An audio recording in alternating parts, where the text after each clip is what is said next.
Hey guys, so some apologies are probably in order. Dan asked me about this watch at one point. I'm pretty sure it was Dan, and uh, questions about the model, everything like that. This is a G-Shock. The actual model is a GW4000D-1A. It was back in the day. This was part of their, at the time, the Aviator series, and it looks nicer than your standard G-Shock in terms of appearance.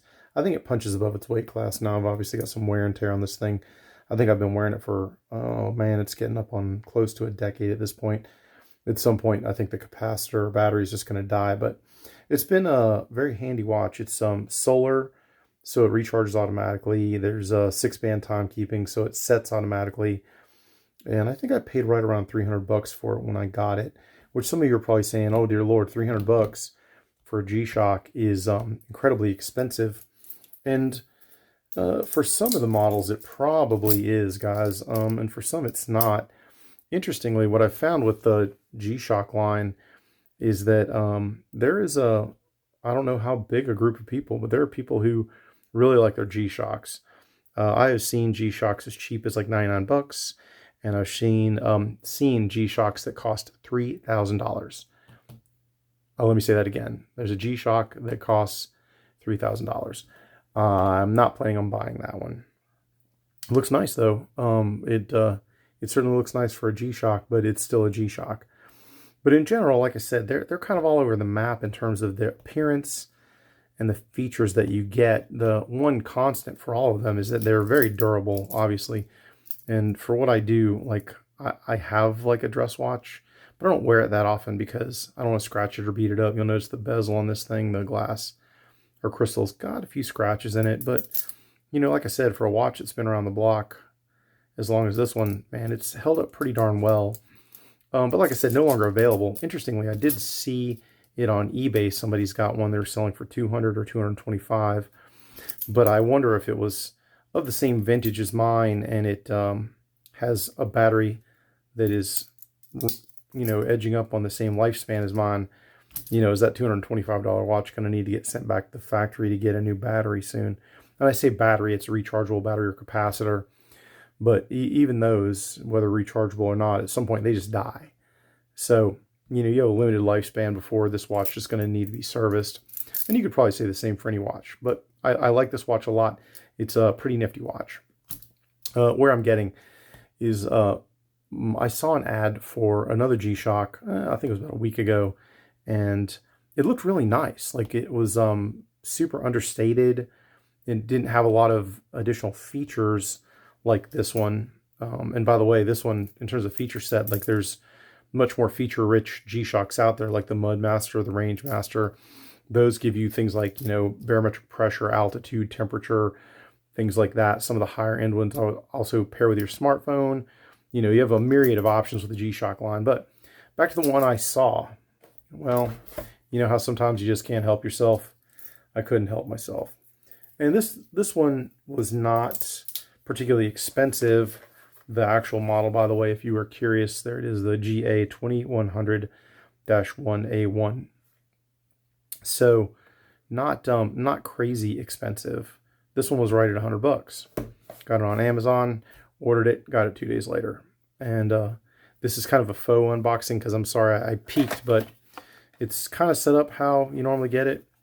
One of my complaints about the G-Shocks is the manuals. They are small and it's for every language on the planet. So it's important, or might be important, that you know the module number, because that's really the key to the directions, because multiple watches use the same module, if that makes sense. But if you look at this, man, even, you know, it gives you all sorts of information in there. But I hope you got some good eyes or good glasses. So that's the manual. And what you get when you buy a G-Shock is this cool tin.